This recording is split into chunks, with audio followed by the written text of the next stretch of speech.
NBA, Oklahoma City, Minnesota, a lot of risk for the books. This game's going to get heavier and heavier, and it's all coming in on one side. Wise guys haven't gotten involved yet. I haven't seen anything, but it kind of comes later. The last couple of playoff games that at least the betting syndicates got involved in happened later in the day. Like yesterday when they bet the under in that Indiana Knicks game, that came probably a couple hours before tip-off. So it's kind of like they're sitting back, letting some of these lines get knocked out of whack from the betting public, and then jump in and take advantage.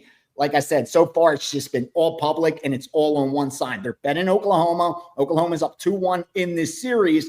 In this game 4, they don't usually do well. In the NBA in this round, in the semifinal round, they've only been able to win game 4 32% of the time. And when you zoom out and look at all the NBA playoffs, it's only been about 40. It's closer to a coin flip, about 49% of the time. So Oklahoma City is not as automatic to go up 3-1, at least historically, as the bettors think so. Because I'm talking 9 out of $10 so far are on Oklahoma City, and the over, at least that's what I'm seeing in the back end from the recreational accounts. Again, it's early, so most of the money will still continue to come in, but I don't think at least the over-under is going to change, because that's like, regardless, even the guys that are taking Minnesota, they're tying it in with the over. So the over seems like it's going to be the biggest risk, but again, favorite and over money in NBA, nothing from the wise guys. Same in the NHL, but this one's even more one-sided. I haven't seen a single Carolina bet, and I probably looked at over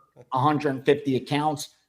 Probably 30 of them have a hockey bet in it. Every single one is on Florida and the over.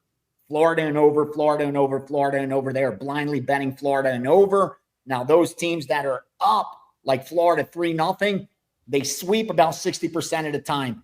In game 4, they get it done.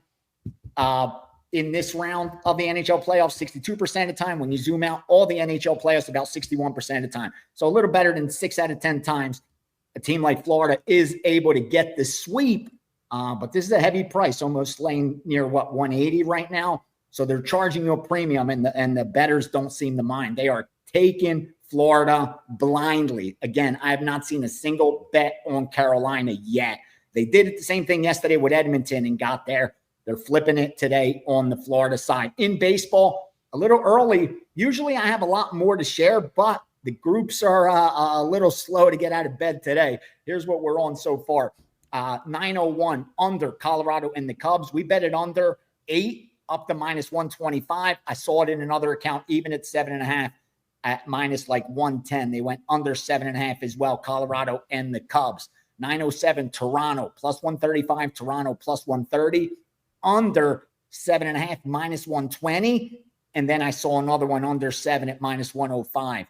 So they went under 7.5, went under 7 as well in the Toronto game. Cleveland, another dog, +155, +150. And finally, the biggest dog is the Chicago White Sox at about +260 down to about +240, and even some a little lower than that on the White Sox over the Mets. So a big dog there. All 3 sides that I've seen so far, all 3 are dogs.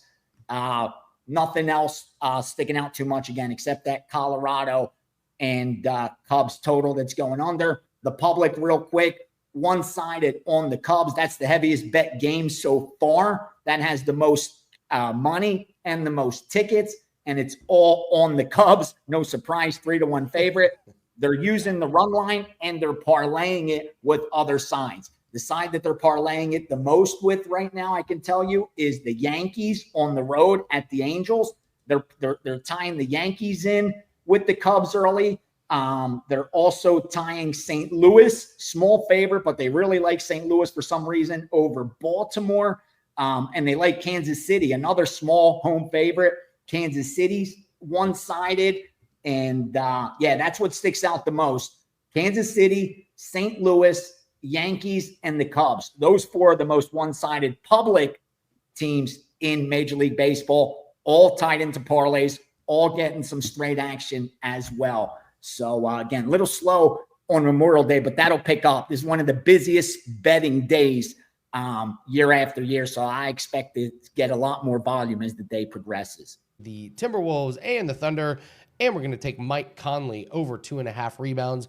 He's barely getting over 2.5 rebounds, but he does go over. He's landing on 3. 6 straight overs on this one. He's averaging over 6 rebound chances against OKC in this series. And I love his minutes, consistently over 21. So you get 21 minutes, you're getting 6 rebound chances. Yeah, you're probably going to go over this 2.5 rebounds. Ralph Michaels, let's go for a yes run in the first inning. Cubs and Rockies, no surprise here. Cubs, 9 straight games with a run in the first inning. Rockies on 3-0 and 8-1 runs on the first inning. Guys, let's talk about the Timberwolves and the Thunder. This is going to be kind of like a big game breakdown from Teddy, but I'm working on a new name for it. Let's talk Timberwolves and Thunder. Looks like the line is settled up -4 on the Thunder, over under 218.5. And to me, this is a pretty easy handicap. I'm going to go over a play that I like on the total, and I'll give you a couple of player props as well. I'm looking at pace in this game. The Thunder, number 2 in pace, and the Timberwolves, number 8 in pace in the playoffs. So you've got two teams that are pushing the ball up the court. 144 points last game, 121 the game before that. Game 1, Timberwolves laid an egg. We know that. Only 202 in that game. This is a big stat for me. The Thunder, 5 out of 6 road games in the playoffs, they have gone over this total. I like the over at this 218.5. I would play it at 219, 219.5 maybe, but I think this game gets to 220, so I'm not going to overthink this one. I'm going to take the over in this game. I'm not too worried about the spread. I told you about Mike Conley, over 2.5 rebounds. He's barely getting over, but he is getting over this 21 minutes per game. He's getting 6 rebound chances against Oklahoma City. And then it's a little bit juicy, but Dante DiVincenzo, over 1.5 made threes. He's gone over in 5 straight games. He's made 2, 2, and 3 in this series. So it's up to you on your juice tolerance. If you're comfortable with laying this -160, -165, I feel confident in it. If you don't like laying that much juice, stay off of it. But Mike Conley over his rebounds, and I like the Timberwolves and the Thunder going over the total. Just before, I want to give you a bonus bet here. Very rare, because I don't give a lot of NBA things out. I'll give you the bonus bet. I just think that the Knick game, I looked at BetMGM. Let me see if it's still 221.5. At BetMGM, they have 221.5 at BetMGM. And I was like, wow, that's a little too high. It is. As you guys can see, 221.5 still. No, 221.5. I'll tell you right now, I see that game closing lower than 221.5. And that was just a bonus bet that I give you guys. I don't really bet a lot of NBA sides and totals, but I'm just feeling that that's going to be a tighter game there. And maybe that game will move under a little bit there. So BetMGM has the number there. As far as OKC, let's go with SGA assist over 6.5 -1.35. That's a total different game now, guys. Don't get confused. The Knicks game, the Knicks Pacers game is the one I was talking about the total on. Now I'm going over to the OKC and the Timberwolves. All right, so the Timberwolves kind of changed the way they guarded him in Game 3. The more they were like more helping, doubling him on drives, and he had 6 assists, 14 potential assists, only played 3 quarters because of the blowout. That happens a lot too. In blowouts, you got to sit the guy. You know, it's not like NFL. NFL, I noticed when someone gets blown out, like 21 points, I'm like, what is Mahomes still doing in there? They're up by 21 with 6 minutes left. It doesn't happen a lot in the NFL like it does in NBA. So I expect this game to be a closer game and SGA to play 35-plus minutes with the Wolves forcing him to pass to make someone else beat them tonight. So just make sure. I like to give out the right number here. 6.5 over 35 is available. SGA, I like it. Over assist. Let's go with the Dodgers. Yamamoto strikeouts over 6.5. I'm seeing +110. Still, yes, +110's out there. This is a good spot for him today against the Guardians lineup. That's been just terrible against right-hand pitchers. They're ranked 29th in on-base percentage this month. He has a 27% strikeout rate this season. Should make it through the 6th inning against a bad Cleveland offense here. And again, I do have a couple different places to shop here, but I'm seeing 2 different. I have all the spots in front of me. I'm seeing 2 different places over 6.5, plus $1.10, plus $1.05 is fine. Even I go down to even over 6.5 even. Yamamoto strikeouts in this one. Yeah, well, I'll try to keep the baseball brief because, like you said, we're a little bit more excited about the college football. But Crackman did mention the Dodgers ace, Yoshinobu Yamamoto. And yeah, he's got some decent numbers, 5-3, 1.86 ERA, 0.96 whip. And Dodgers coming off back-to-back losses. They really need to get back on track here. And they're facing Gavin Williams, who is 4-2 with a 3.94 ERA. And you look at those numbers, that looks pretty solid. Winning record, ERA under 4. You look at his whip, though, 1.52. Right away, that's kind of an alarm that he's probably walking too many batters.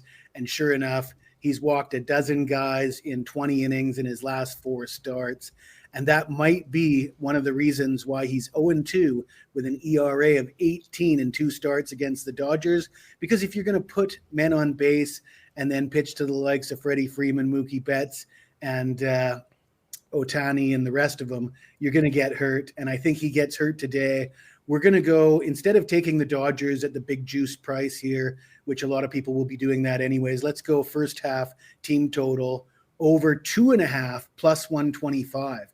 Get some money back. And I like the over 1.5 too. That's fine with me, but you get plus 25 on the 2.5. Yeah, bit of a contrarian play here because at first glance, you look at this game and both teams are turning to the back end of the rotation. You got the 5th starter for Tampa, the 4th starter for Minnesota. You got the AAA park. It's a warm day. I mean, all the fixins for an over, right? But you dig a little bit deeper. Chris Paddock, he's 2-1 with a 2.12 ERA in his last 5 starts. He's been just dealing. And the same goes for Zach Little, 3-0 with a 3.26 ERA in his last 5 starts. And neither of these two teams are lighting it up offensively, both ranking in the bottom third of the majors in runs scored. We do have a high first half total here. I was able to get a 5.5 overnight, probably some heavy juiced 5.5 still available, but 5 is just fine as well. I just think with both these two pitchers on form, neither one of these teams really that menacing offensively. First 5 under is the play here. I'm going to look at the Georgia Bulldogs, probably the best team over the last 5 or 6 seasons. They got the quote unquote best coach in Kirby Smart. And I'm not going to handicap the roster here. I'm not going to speculate on how well Gunnar Stockton's going to play. I think it's tough to, at this point, we're still a long ways off from the regular season. It's tough to handicap those things. I'm going to handicap the coach, and I'm going to talk about Kirby Smart, of course, from the Nick Saban coaching tree. And what did Nick Saban do? Nick Saban walked away. I think the reason Nick Saban walked away from coaching is because he felt in this era with NIL and the transfer portal, his style of coaching wasn't going to be as effective as it has been his entire career. And I think Kirby Smart has to worry about that as well. The Bulldogs have been making headlines lately with a lot of players getting in legal trouble, 33 arrests in the last 2 years. And, you know, I've been reading these headlines and thinking, well, how do I quantify that? How much is 33 arrests anyways? So I did some digging. I found an old article from 2014 from the Atlanta Journal-Constitution. And back in 2014, they were talking about a 5-year span. They said the SEC was one of the worst offenders, and they listed all the teams and all the arrests going back 5 years from 2014. And the Florida Gators were top of the list with 24 arrests over 5 seasons. You had Bama at 18 arrests and Georgia at 22. So 33 is an awfully, awfully big number for players getting arrested. You look at the Carson Beck situation last year, you know, Carson Beck dating a Cavender twin, driving a Lambo, had his cars stolen. Then you got that Cavender twin giving out an interview, just throwing Carson Beck under the bus. You know, it's a different era. And I'm not sure that the culture at Georgia is going to be able to be maintained the way it has been under Kirby Smart. I think he's perhaps going to lose some control. And, you know, if they're going to go under their number, we got to decide who's going to beat them. And the games that I think that could cause them trouble, believe it or not, the cocktail party against Florida, you know, they've had their way with Florida over the years, but At this point, I think DJ Lagway is a more proven commodity than Gunnar Stockton. They beat Texas twice last year. That's not going to be lost by Texas. Big revenge game for Texas. Texas probably gets them. And then Bama, who they did lose to last year, and Ole Miss, who they lost to last year. So I think they could lose at least 2 of those 4 games. Right now, the number is 9.5, but it's heavily juiced to the over. I think if you wait on it or shop around, you should get a 10.5. And I expect Georgia to lose 2 or 3 games this year. And like I said, I'm concerned about Kirby Smart and his control over the culture of this program.